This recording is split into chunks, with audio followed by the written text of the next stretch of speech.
TTT Throwdown!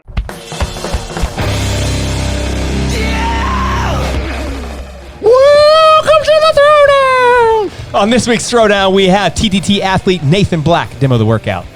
We've got 4 rounds, 1 minute max chest to bar, 1 minute thrusters, and 1 minute max cal row, 1 minute rest in between. Let's see it. My name is Nathan Black. I am 45. I think I'm going to treat it like Fight Gone Bad. Chest to bar are going to be what I think I can get the most reps out of. I'm going to go from that to, I think I'm going to do 5s to 7s and drop every 5 to 7 reps on the thrusters. Loaf the row so that I can keep high reps here and here. Not up there. 3, 2. All right, my man had he has a microphone on his headband there. That is very helpful. Super high quality. Yeah, so this workout is similar in format to quarterfinal test 1 from 2024. Obviously, the movements are different, and with this one, the chest to bar, he's right. Well, you can, if you're really good at chest to bar, maybe a smaller athlete, you can make up a lot of reps or get a lot of reps on the chest to bar, and maybe then be able to pace the other movements. But Mia, how would most people have to pace this workout? So I think this is one that you would want to keep fairly linear throughout. Unless you're amazing at chest to bar, that can really blow up and you can really fall off a cliff. So I would pick a set count that you could repeat on a fairly short rest. I would probably stay on the chest to bars for the full minute and then maybe eat into the minute for the transition for the thrusters and then be on the rower for the full minute. And kind of like really dig in the last 30 seconds of the row. Yeah. That's the approach I would take. Yeah, the thrusters, all of these movements can be traps, right? Like if you blow yourself up on the first set of chest to bars, it's going to impact your thruster and your row, and then it's going to be really hard to repeat those numbers later on because it is 4 rounds of this as opposed to 3 rounds in quarterfinals. Mm-hmm. But the other thing is that the thrusters can be a trap for those that are good squatters because the first round, it's only 60 seconds. You probably feel pretty good, but then you get on the row, and let's say your row pace, your goal's 1,200, and then you can only hold 900. So it is still all of a pacing game, trying to figure out what is it going to give you the ability to have a max sustainable pace for your first 3 rounds and then just be as aggressive as possible to kick on your last round. Right. He opened with 20 chest to bars. I'm not sure what the other sets were, which is really good. I'm interested to see if that is repeatable because that would be very impressive. Yeah. Now, I would tell him here he needs to already be getting over to the row. The rowers. Oh, she fixed it. Okay. She's getting right, we're good. But you see what's going on now is that he's going to start the row. It's already at the 2-minute mark. He's probably going to start pulling and accumulated cal he's 5 seconds in. He still doesn't have a cal. And let's wait. So, 13 seconds he's getting his first cal. Now, I know that this was his strategy, but in a workout like this, we saw this too with a quarterfinal workout. Everyone thought, okay, I'm going to use the row as my recovery, and I'm going to go hard in the snatches and the step-ups. But those that did really well in that workout, they actually slowed down the snatches and then just went hard on the row and on the step-ups because you can actually accumulate way more reps on the row than you think. Even if you're not great at the row, you don't want to go so slow that you're getting, let's say, averaging 6 or 8 calories on this where he's at 6 at 45 seconds because people are going to get 20, 25 cals and they're going to catch up to you on your chest to bar. Yeah, it's probably going to be even more prominent than the quarterfinal workout because the row is into a rest, whereas it wasn't into it was into step ups. It was into step ups, so everyone had to get off at 50 or 52 seconds. Okay, so he gets 10. Yeah. I didn't count his thrusters, but I know his first set he did 7, which he said he was going to do like sets of 5 to 7 on the thrusters. But yeah, I think watching a round him do a full round, I stand by my original statement where I would use the whole minute for chest to bars, bleed into the minute for the thrusters, and then the whole minute for the row. Yeah, I agree with that. I think that the chest to bar and the row, that's going to matter more than the thrusters. Really hard to like just hold unbroken sets on thrusters. Everyone's going to actually be pretty within probably 5 to 10 reps on the thrusters, but you can make up a lot of time in the chest to bar. I like how she's wearing the same colors as the gym. Nice. Bonus points for that. Yeah. Right, we got 20 seconds left. We're going to go into round 2. We all know round 2 and 3 are going to be the worst rounds. At least they're hard to pace because you're doing 4 total rounds here. That last round's going to hurt the most, but you know that it's your last round. Mentally, you'll be able to get through it. Wait, is this Gripperoni too? 3, 2, 1. No, last week begin. was Gripperoni. I think this might also be Gripperoni. We'll see. His chest bars look great, Yeah, Mia. really, really smooth. You think that's what BGB stands for? Big Gripperoni Box? Yeah, Wow. probably. Thinking on your feet today, huh? You made me lose count. Yeah, these are really good chest to bars. He's got a good motion. That's what everyone wants, especially as a Masters athlete. He's got good shoulder position. I'm going to guess that was 15. I don't know, but I'm guessing. Which is still a pretty good opening set compared to 20. Yeah. One thing I'll just point out is that you don't have to do a big first set. Like you can get a similar rep count over the minute by doing maybe quick sets of 5 or 7. That just means that you got to reduce your rest time, and it may elevate your heart rate a little bit more than you want going into the thrusters. Yeah, I think that's an athlete dependent thing. Some people are just better doing bigger sets with longer rests, and some people are better small sets, short rests. But that is something you should know about yourself. So when you're doing a workout like this or in your training, make sure you're paying attention to how you're breaking up gymnastics sets, or really any kind of sets, and so that you know what's more appropriate for you. Okay, so on the barbell, 3 to 4 seconds in, I think that's appropriate. Again, we said that it's probably smart to just start at the 0 on the row, bleed into your time on the thrusters. His squat positions also look good. Yeah, he has Nathan moves really well. Really good positions. That is, as for those that are aging up in Masters categories, wherever you are, 35 all the way up to the 65 or now the 70 plus category that they're going to have. If you move well, you're like winning half the battle there. And there are a lot of really good athletes that don't move well, but they're going to continue to kind of like get out of the sport because of tweaks and injuries, and they just can't perform as they get older and older and having to do snatches and handstand walks. Those that move really well and they stay moving well, it just pays off so much when other people can't do the movements that are required in quarterfinals and semifinals. So we have a movement mobility path in our online program, TTT Compete. I would highly encourage any Masters athlete to stay on top of that and then work on their movements, not just their loading when they're doing strength progressions or CrossFit progressions in our program or anyone's program. So for the thrusters, he did 3 sets there. I wonder if it would have been better to do 2, because the last set was pretty small, to do 2 sets and tack on 1 to 2 reps on each, and maybe even take a little bit longer of a break just so that he can be sitting on the rower at that 6-minute mark. It seemed like the rest into that small last set and then bleeding into the row minute is probably not really worth the energy.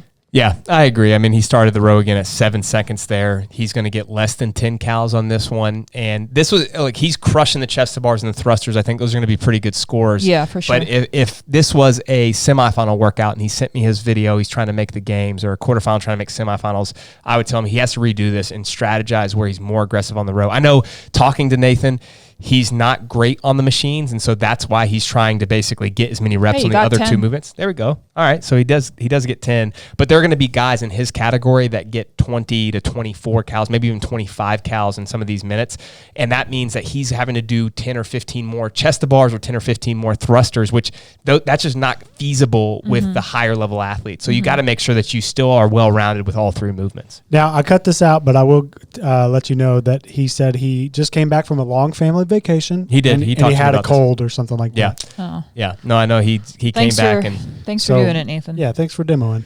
I think I have those same pair of chubbies that he's wearing. what is that? I have those shorts. Oh, shorts. Wasn't there a period of time where everyone had those? I don't know. They sent us a box. Kyle had them. They sent us really? Yeah, like everyone here had them. Oh, Yeah. not me. I didn't even know what they were. So I don't think I could pay you to wear shorts. I can't imagine you wearing those shorts. I have Fabletics shorts that are that short. You want me to wear them? It's not the length. It's the pattern. It's a little too. What is it? Too happy for you. Oh, well, I wear Costco shorts because I'm cheap. That's most of the people are probably watching and thinking black is too the pattern. That's what I'm no, thinking. the under part is part I'm of the saying shorts. They probably don't even see that. Oh yeah. And they're like, what is I talking about? I got a glimpse. I got a glimpse. Yeah, I don't think I've ever seen you wear a pattern. Leave me alone, Mia. All right. So how many reps did he do there? Were I've you seen him counting? wear I don't know. pattern. I was discussing your lack of colors. The pattern is just random crap on his shirt, like staying here. Kids, bro. Oh, man. All right, so I think it was 12 in his first set, maybe 15. Yeah, again, his chest to bar technique looks really good. Yeah, that was a set of 7, which is really good for your second set as well. I really like how he gets his feet back. His feet aren't spreading. We talked about this in a previous throwdown. I like it when people keep their feet together. They pump with the heels, their feet coming up together as opposed to like that really wide position. Some people have to go with the wide position, but it's just more power when you have your feet together, keeping them really long on the butterfly.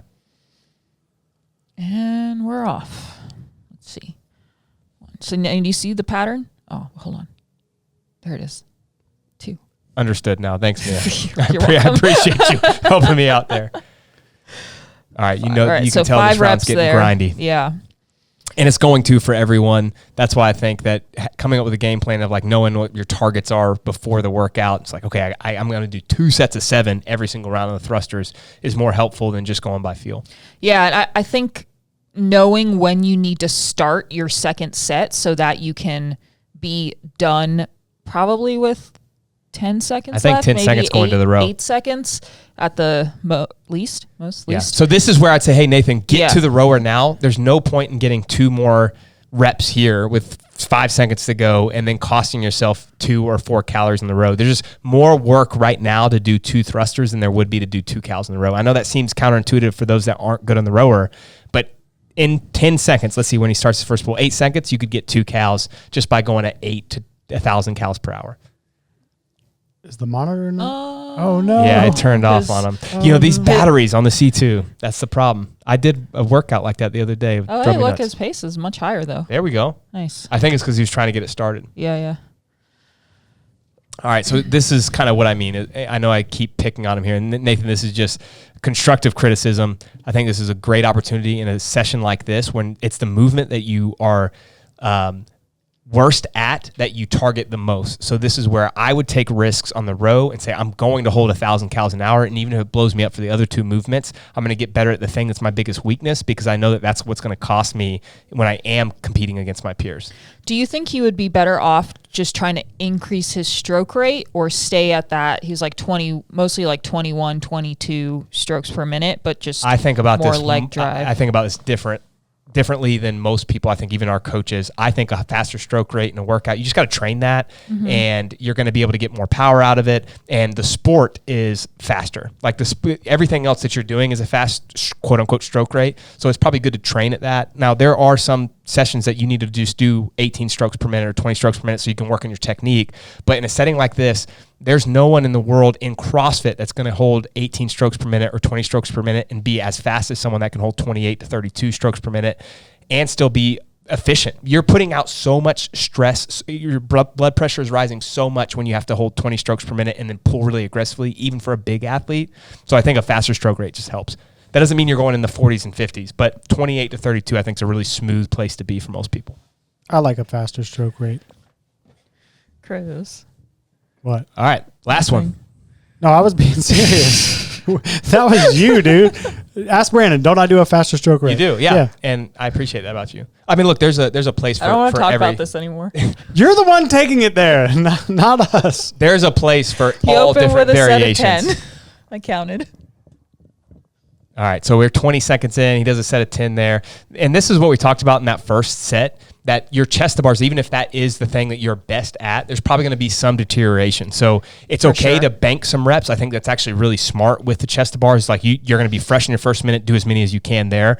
But that also means that you can't count on those being as reliable as maybe the row where you know you can sprint the full minute.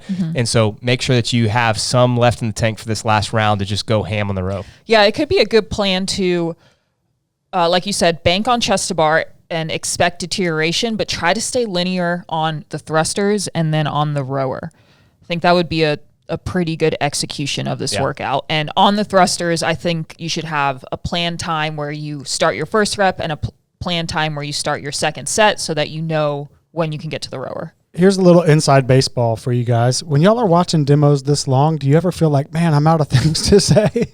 What's inside baseball? Oh my God. I can always yap. I am so impressed, Nathan, with your Ashley positions. called you the king of Yapville. I know, she told me that. Mayor of Yapville. On the video, I was like, what are you talking about? I think yapper is like a thing now. Like it's what the kids are saying. Oh, really? Yeah. I wouldn't know. I've got some years before I know all those things again.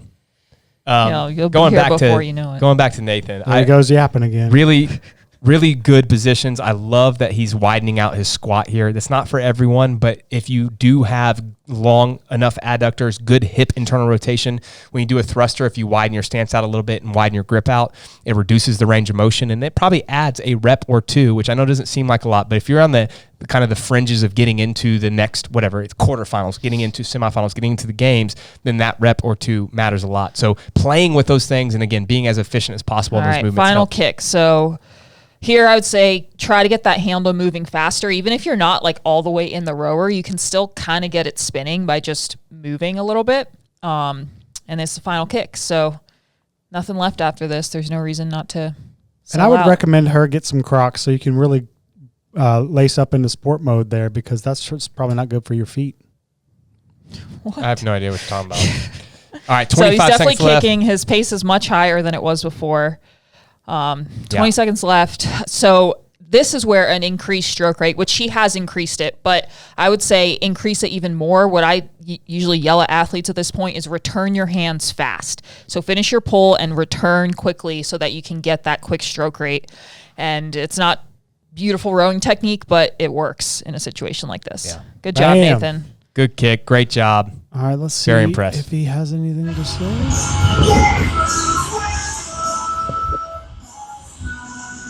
And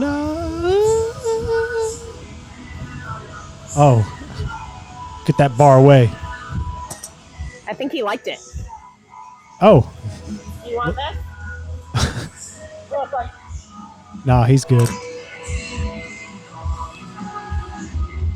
That is a man who just came back from vacation fighting off a cold, doing the Lord's work. All right, thank you, Nathan. It's a wrap, you know what I'm saying? Your boy Project Pata in this thing, man. Hey, look, man, thank y'all for watching Training Think Tank's YouTube channel. Y'all hit that motherfucking subscribe button, you know what I'm saying? So y'all go ahead, man. Thank y'all for watching the channel, you know what I'm saying? Hit that motherfucking subscribe button. Let it be known, what it be known, what it be known, you know what I'm saying? Pata.